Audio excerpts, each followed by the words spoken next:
I got zero friends. Welcome to Movie Channel. Jangan lupa subscribe, like, comment, and share, dan tekan tanda lonceng ya guys ya. Assalamualaikum warahmatullahi wabarakatuh. Hai sobat movie lover. Kali ini aku mau bercerita tentang satu cerita yang sangat menarik tentang mitos yang terjadi di sekitar kita, yaitu tentang perempuan bahu lawean. Gimana kisahnya? Yuk kalian siap-siap dengerin ya. Jangan di skip-skip biar kalian tahu alur ceritanya. Oke? Yuk check it out. Namaku Anggi. Aku mempunyai sahabat dekat bernama Marissa. Kami begitu dekat dan persahabatan kami pun sudah lebih dari 10 tahun. Tahun ini, tahun kedua setelah kematiannya. Ya, Marissa telah meninggal dunia. Dia meninggal dengan gantung diri. Karena dia sudah merasa lelah dan dia pun merasa hidupnya sudah sangatlah hampa dan tertekan. Sahabatku Marissa, izinkan aku untuk bercerita tentang kisah hidupmu sewaktu kita masih menjalin persahabatan dan kita membagi cerita antara suka dan duka bersama. Marissa, dia adalah gadis yang paling cantik di sekolah, di kampus, dan juga di kantor. Iya, persahabatan kami dimulai sejak kelas 1 SMA, di mana kita menjadi murid baru yang jujur yang sangat terkenal. Kalau aku sih hanya nebeng tenar karena kecantikan Marissa. Kecantikannya begitu memukau kakak-kakak kelas yang lain. Sehingga banyak sekali laki-laki yang berebut untuk memacarinya. Tapi Marissa mengabaikan semuanya. Sehingga banyak sekali laki-laki yang patah hati saat itu. Lucu, iya. Aku dan dia suka menertawakan laki-laki yang patah hati karena dia. Entahlah kenapa aku pun merasa aneh. Marissa amat sangat tidak suka berpacaran dengan mereka. Dia menganggap semua laki-laki yang mengejar-mengejar dia itu hanya menyukainya karena fisik. Tidak ada yang dari hati. Maka dari itu dia pun malas juga membalasnya. Karena aku tahu dia juga tidak suka mempermainkan orang, mempermainkan perasaan orang. Padahal tidak sedikit dari mereka itu yang selalu menawarkan materi kepada dia. Bahkan ada juga loh yang suka banget ngirim-ngirim barang ke kamar kos kita waktu itu. Iya, tiba-tiba aja ada perlengkapan mandi, ada makanan setiap hari, tapi kita nggak tahu siapa orangnya. Itulah Marissa, tapi dia gak suka dan dia gak mau memberikan harapan palsu kepada mereka semua. Dia lebih baik menyimpan rasa cinta itu daripada dia berpura-pura cinta, menyukai orang lain padahal perasaannya tidak menyukai. Tapi saat itu aku pun tahu dia menyukai satu orang, yaitu kakak kelas kita, namanya Abi. Abimanyu namanya. Dia emang ganteng banget dan orangnya tuh cuek. Dan aku yakin dia juga suka sama Marissa. Tapi gak tahu kenapa dia tuh cuek banget gitu loh. Sampai bikin Marissa tuh gregetan waktu itu. Tapi Abimanyu pun dia mempunyai banyak fans cewek-cewek waktu itu. Ya gimana pun juga dia top model di sekolah kita dulu. Meskipun dia kelas 3, kita baru kelas 1, ya kan? Marissa gak mungkin lah bersaing dengan kakak-kakak kelas kita. Dia agak takut juga waktu itu. Karena ada beberapa juga sih cewek-cewek yang ngancam-ngancam Marissa itu loh. Padahal Marissa gak melakukan apa-apa. Gitu juga. Nah waktu itu waktu pulang sekolah bareng sama Marisa, aku tiba-tiba aja itu si Abi datang pakai mobilnya dia. Waktu itu si gerimis ya, kita mau naik bis. Tapi si Abi datang, "Hai, mau gak gue anterin?" Katanya waktu itu. Marisa hanya diam aja menunduk malu. "Ya gue anterin lah, ini mau hujan nih." Tapi setelah kejadian itu besoknya, kakak kelas kita yang namanya Lili mencak-mencak. Dia mendatangi kita sambil marah-marah dan ngancem-ngancem. "Heh, lu ya gak usah gegatelan lu deket-deketin si Abi. Awas lu ya sampai ketahuan sama gua lu deket-deketin lagi, mampus lu." Katanya waktu itu. Aneh aja, langsung aja gue jawab, "Lu gak punya mata ya? Kapan kita deket-deket sama dia? Orang dianya sendiri yang nyamperin kita, yang nawarin kita, ngajakin pulang bareng. Lu lihat kan, punya mata kan? Sakit mata lu," jawab waktu itu. Gak taunya seluruh gengnya maju ya. Kepala gua dicekek, leher gua dicekek, rambut dijambak. "Lu jangan macem-macem sama gua lu ya."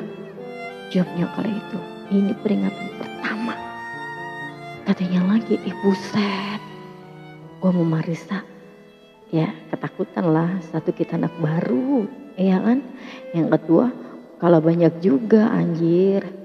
Ya udahlah, sejak itu sih Marisa males lah ya deket-deket dengan siapapun. Karena semua cowok yang ngedeketin Marisa tuh gak ada yang jelek. Semuanya tuh cowok-cowok yang keren. Dan mereka tuh punya fans fanatik gitu loh. Jadi Marisa males gitu punya urusan sama mereka. Sedangkan Marisa sendiri nih, jujur aja ya, Marisa sama gua ini, kita berdua digedein di panti.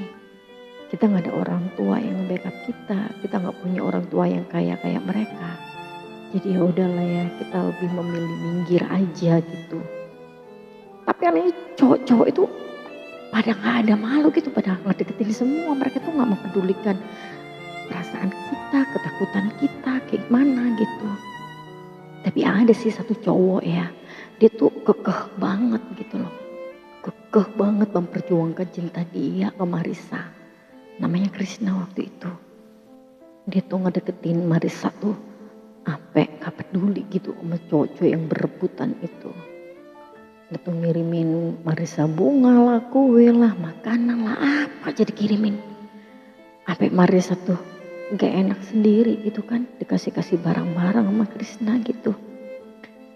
Tapi gak tahu kenapa tiba-tiba aja gitu loh, sejak Krishna tuh getol nyamperin si Marisa atau apa, dia tuh tiba-tiba aja kayak kalau ngeliat Marisa tuh ketakutan. Gak tahu kenapa dia tuh kayak ketakutan ngeliat Marisa gitu kan. Akhirnya dia sama sekali gak mau deket-deket sama Marisa lagi. Kayak gitu, aneh banget padahal gak ada apa-apa. Kayak gitu. Terus gak selang beberapa lama, ada juga cowok dari sekolah lain, begitu juga. Dia tuh suka banget sama Marisa, tiap hari nyamperin Marisa pulang sekolah di depan gerbang gitu kan. Meskipun udah diacuin sama Marisa, dia tetap aja gatel gitu nungguin Marisa. Sampai dia tuh ngirim-ngirim apa kayak gitu. Aku tuh heran banget sama dia. Tapi setelah 1 minggu dia ketol kayak gitu, tiba-tiba aja dia tuh berhenti gitu. Dia ngeliat Marisa tuh kayak ketakutan. Dan kayak gitu tuh udah berulang, ada beberapa cowok yang kayak gitu juga. Akhirnya ada satu cowok yang dia itu ngomong ke gue gitu loh. Waktu Marisa gak ada sih, dia bilang, Gi, lu sini deh. Dia bilang gitu, "Apaan? Lu udah gak suka sama Marisa lagi ya?" Gue nanya begitu kan sama si Boy. Waktu itu namanya si pada cowok namanya Boy. Gila anjir, gue takut. Gue mah suka-suka aja sama dia, tapi gue takut. Takut kenapa? Orang dia gak ada apa-apa kok, takut apa? Gila, aku tuh tiap malam tahu kayak gue tuh didatengin sosok gede gitu kan. Gede hitam bilang, "Awas lu kalau lu deket-deketin Marisa." Ngomong kayak gitu. Dan itu tuh terjadi gak cuma sekali, tapi berkali-kali. Tapi gue tuh takut gitu loh. Hah? Masa sih? Apaan emang yang datang sama lu? Ya gue gak tahu itu apaan. baru tidur letakin kepala, tiba-tiba aja dia dateng gitu, mau nyekek gue lah apalah, sambil itu ngomong, awas lu kalau deket-deketin Marissa. Kan gue ngeri jadinya anjir. Dia bilang, kok bisa kayak gitu, serem banget. Dan akhirnya semua cowok yang suka sama Marissa dan mereka itu pun diam-diam menjauh. Satu persatu aku tanyain. Dan sama si Boy, mereka tuh didatengin sosok makhluk begitu. Katanya mereka itu mau dicekik lah, mau dibunuh lah kalau mereka tuh suka sama Marissa. Tapi beda sama cowok yang dia suka tapi gak ngasih perhatian lebih atau gak mendekati Marissa, itu gak ada apa-apa.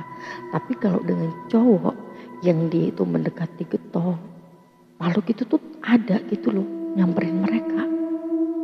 Tapi waktu aku tanya sama Marissa gak ngerti. Aku gak tahu, aku masa sih kayak gitu, emang kenapa, emang ada begitu, kata Marissa. Dan aku pun percaya juga sama Marissa emang gak pakai apa-apa. Karena apa? Kita kemana-mana selalu bareng, tinggal dari kecil bareng, ya kan? Gitu. Memang gue sama Marissa tuh dari kecil tuh di panti, tapi gue deket sama dia tuh ya sejak SMP SMA lah. Gue deket sama dia gitu, yang sampai jadi sahabat. Apa-apa kita selalu bareng. Jadi gue tahu banget dia tuh siapa gitu. Karena kita tuh hampir 24 jam kita tuh bareng. Bahkan sekarang aja kita ngekos satu kamar bareng. Ya gue tahu lah dia gak bakalan pakai apa atau apa gitu buat takut-takutin cowok, ya kan? Nah, akhirnya pun di kerjaan pun gitu juga. Ini cerita sewaktu kita sudah kerja ya. Jadi aku tuh sama Marissa keterima di sebuah kantor yang sama, yaitu di sebuah kantor ekspor impor. Nah, di situ juga kita tuh kan selalu bareng. Banyak banget cowok yang suka sama dia gitu. Tapi selama ini kan Marissa gak pernah pacaran ya. Karena apa, setiap cowok yang mau deketin sama dia mau membuka hati ke cowok itu, tiba-tiba cowok itu menjauh. Kayak gitu terus. Tapi ada satu cowok nih, dia bos kita sendiri gitu. Namanya Pak Anton, masih muda sih. Pak Anton ini anaknya bos kita gitu kan, pengusaha ekspor impor. Kaya ya pastilah kaya.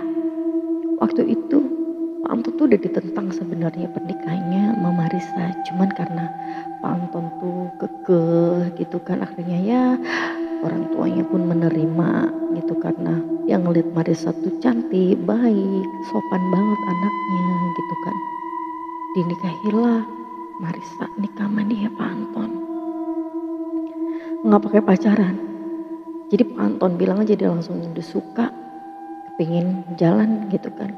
Sebenarnya sih Pak Anton pun sama, mimpi didatengin, tapi dia cuek, orangnya tuh cuek gitu kan. Jadi nggak peduli gitu, jadi dia terabas aja terus. Tapi anehnya benar, setelah mereka menikah, waktu itu perayaannya rame banget. Setelah mereka itu menikah, setelah 7 hari, Pak Anton tuh meninggal. Iya, kita tuh gak ada yang tahu kenapa tiba-tiba aja Pak Anton tuh meninggal. Dia tuh gak punya sakit, gak punya apa, tiba-tiba aja dia meninggal gitu aja gitu loh. Ya semuanya pasti shock lah.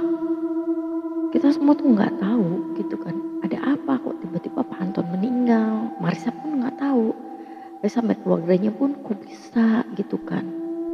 Ya akhirnya ya mau gimana lagi, pembunuhan gak mungkin, gak ada tanda-tanda kekerasan apapun. Dan semuanya tuh baik-baik aja, mereka pun satu rumah tuh gak pernah ada ribut, gak pernah ada apa. Kayak gitu, ya udahlah ya. Mungkin kita menganggap sebuah itu memang satu musibah lah, jalan takdir, ya kan waktu itu.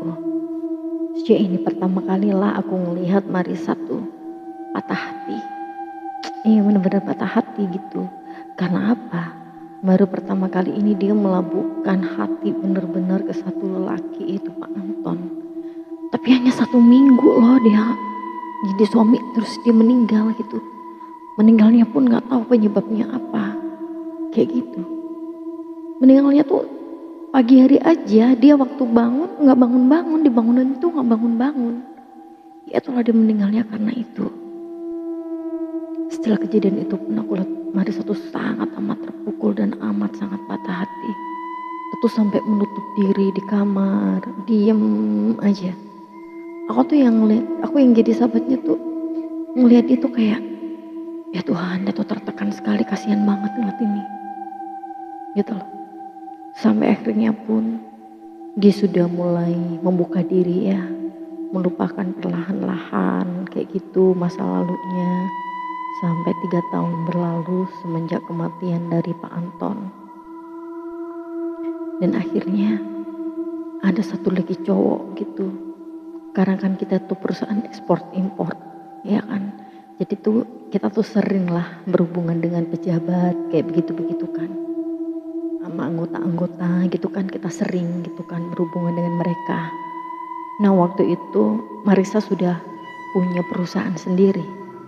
Iya, perusahaan suaminya dulu dia teruskan gitu kan, memang udah dikasih jatah lah sama mertuanya gitu, karena mertuanya tahu kalau Marissa itu pun anak baik gitu. Jadi dia diberikan hak juga dari suaminya. Nah saking seringnya kita berhubungan dengan aparat atau pejabat begitu, adalah satu cowok gitu kan yang suka sama Marissa. Namanya Dimas.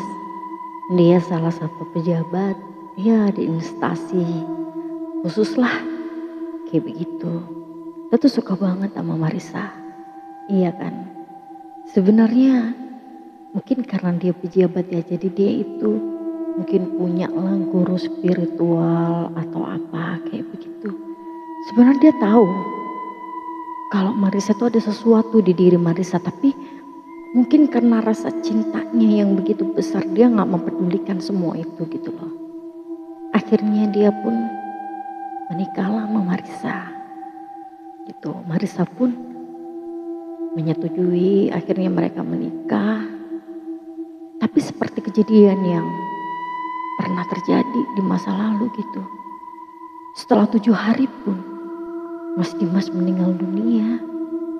Iya benar, Mas Dimas tuh meninggal dunia. Karena apapun nggak tahu juga. Keadaannya pun sama. Bangun tidur pagi, setelah bangun tidur dibangunin enggak bangun. Itu kata dokter dia kelelahan katanya. Iya kan, tapi kita nggak ada yang tahu masa sih kelelahan bisa sampai meninggal begitu gitu kan. Terpuruklah lagi Marissa waktu itu, hancur lagi. Kok bisa kayak begini? Dia tuh sampai dia tuh sering ya menangis, kenapa hidupku kok begini amat, gue nikah 2 kali, kejadiannya pun sama, setelah seminggu laki gue meninggal, ada apa sama gue, dulu juga waktu ada yang suka, tiba-tiba menjauh, tapi setelah menikah, kenapa tiba-tiba kayak begini, dia kayak gitu, udah suka nangis kayak gitu kan. Kejadian kayak gitu tuh gak cuman sekali 2 kali ini, tapi berulang lagi.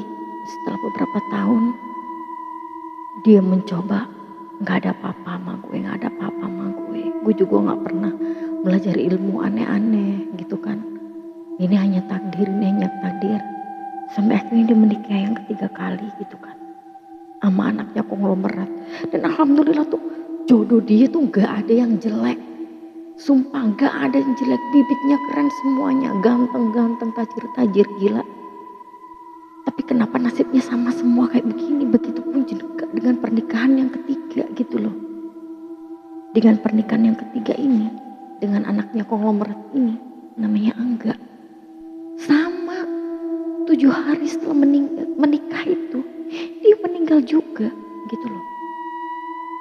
Sampai dia tuh trauma, bener-bener trauma gitu kan. Kayak gitu. Dan traumanya tuh bukan trauma yang biasa-biasa aja, traumanya trauma shock. Udah 3 cowok yang kayak begini, kayak gitu. Dia sempat memutuskan untuk gak mau menikah lagi, iya kan. Menutup diri bener-bener karena dia takut ada apa, tapi itu gak ada pikiran buat berobat kah, atau tanya kah, atau apa gitu. Gak ada. Memang anaknya lempeng-lempeng aja ya, dia bilang, ini mah takdir Tuhan, gue mah gak tahu garis hidup gue kali yang kayak begini, gue fokus kerja aja, kayak gitu. Tapi kan nada sumbang dari orang-orang kan beda gitu loh. Akhirnya setelah 1 tahun ada cowok lagi yang mendekati dia yang begitu getol. Ini mau udah gak kaleng-kaleng lagi. Suami keempatnya ini seorang aparat sekaligus pejabat. Pejabatnya juga bukan pejabat biasa-biasa aja. Kayak begitu. Akhirnya mereka menikah. Namanya Chandra kan. Dengan Pak Chandra. Sebenarnya Pak Chandra ini usianya lebih tua sih. Jadi udah gak setara sama Marissa waktu itu. Usianya gak lebih lanjut lah, sekitar 40 tahun. Iya kan, sedangkan Marissa ini kan usianya masih di bawah 30 tahun Marissa tuh. Tapi ya mungkin karena cinta gitu kan, tetaplah mereka menikah. Sama juga kejadiannya setelah 7 hari, gak tahu kenapa gak ada satupun yang lebih dari 7 hari. Semua 7 hari setelah pernikahannya. Dari situlah Marissa udah amat sangat terpuruk. Dia udah gak mau lagi yang namanya menikah, dia gak mau lagi. Kayak begitu. Dia udah kapok, dia udah gak mau. Ibaratnya tuh dia gak mau menikah. Dia menutup diri, benar-benar menutup. Sampai dia tuh menjanda sampai 5 tahun. 5 tahun dia menjanda, dia gak mau, dia hanya fokus kerja. Dia pun mengadopsi seorang anak. Iya kan, karena dia gak bisa punya anak. Jadi dia mengadopsi seorang anak.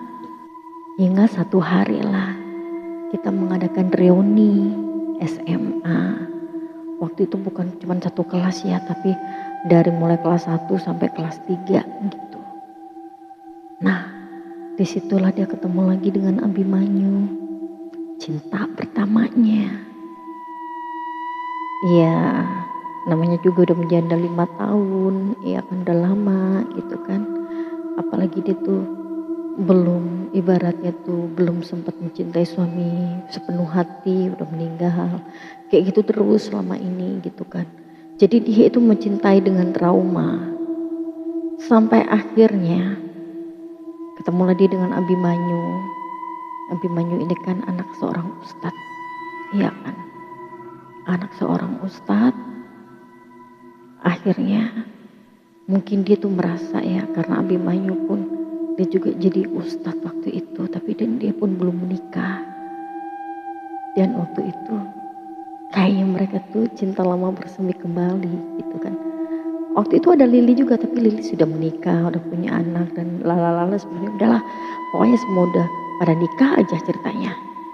Cuman Anggi sama Abimanyu ini belum. Anggi janda, Abimanyu masih jajaka, iya kan. Akhirnya ketemulah mereka. Dan setelah 1 tahun Abimanyu tuh ingin nikah, iya kan. Pengen nikah sama Marissa, tapi Marissa gak mau, takut katanya. Dia menceritakan semuanya, suaminya tuh meninggal setelah 7 hari menikah. Dia takut itu akan terjadi dengan Abimanyu. Tapi Abimanyu tuh ya karena kita religi ya, dia gak percaya lagi gitu. Itu semua takdir, kamu gak boleh begini begitu, dia bilang. Tapi tetap aja Marissa tuh gak bisa, gak berani gitu. Sampai akhirnya pun 2 tahun Abimanyu meyakinkan Marissa. Dan Marissa tuh bertanya gitu kan, emang kamu tuh ngedeketin aku, kamu gak ada terjadi apa atau apa gitu? Atau kalau malam kamu mimpi apa atau apa gitu? Abimanyu bilang enggak. Abimanyu bilang enggak. Gitu loh. Tapi tanpa sepengetahuan Marissa, sebenarnya Abimanyu pun didatangi juga sama Dedemit itu. Tapi kan beda kelas ya, ibaratnya kalau mungkin Abimanyu lah dia tahu doa-doa khusus kayak begitu. Akhirnya dia tuh pengen aja gitu sampai 2 tahun. Nah mungkin karena itu pun akhirnya Marissa tuh membuka diri. Akhirnya maulah dia menikah yang ke-5 kali. dengan Abimanyu. Dan setelah menikah, ya kan, 1 hari, 2 hari, 3 hari, sampai 7 hari, semuanya tuh siap, gak ada terjadi apa-apa. Gak ada terjadi apa-apa. Abimanyu pun juga selamat aja gitu. Tapi di hari ke-30 ya, 1 bulan setelahnya, Abimanyu pun meninggal. Meninggalnya beda, kecelakaan dia. Gitu. Jadi waktu itu dia pun berkendara bareng sama Marissa. Dia merasa itu ada orang yang nyebrang, dia rem dadak padahal tuh gak ada orang nyebrang. Akhirnya dia pun nabrak pohon, dia meninggal. Kayak begitu. Sejak itulah akhirnya Marissa pun bunuh diri, memutuskan untuk bunuh diri. Dia udah gak sanggup, dia udah merasa cinta pertamanya pun telah pergi. Apalagi yang dia harap di dunia itu tuh gak ada. Dia tuh merasa hidupnya penuh dengan kesialan, dengan apalah. Nah itu, akhirnya pun dia meninggal. Sahabatku tercinta Marissa. Demikian ya teman-teman, ini tuh ternyata Marissa ini adalah salah satu perempuan bahulawean. Gitu, perempuan bahulawean itu memang mereka itu ditakdirkan, atau mereka itu siapa suami yang menikahi perempuan bahulawean itu, mereka pasti akan meninggal, dan gak akan lebih dari 7 hari mereka itu akan meninggal. Tanda-tandanya pun banyak perempuan bahulawean tuh kayak begitu. Tapi setelah menikah yang ke-7 kali, ada yang bilang mitosnya itu akan berhenti, dan mereka pun bisa untuk menikah kayak begitu. Oke guys, itu tadi adalah cerita dari perempuan bahulawean dari sudut pandangnya Anggi ya, untuk part 1. Besok part 2-nya kita akan ungkapkan bahulawean dari sudut pandangnya Marissa. Apakah yang terjadi dengan Marissa, apakah yang dirasakan Marissa? Besok jangan sampai ketinggalan kisah fullnya. Oke, hanya 2 episode pertama dan episode kedua. Oke, thank you for listening. Sampai jumpa besok dan assalamualaikum. See you, bye bye.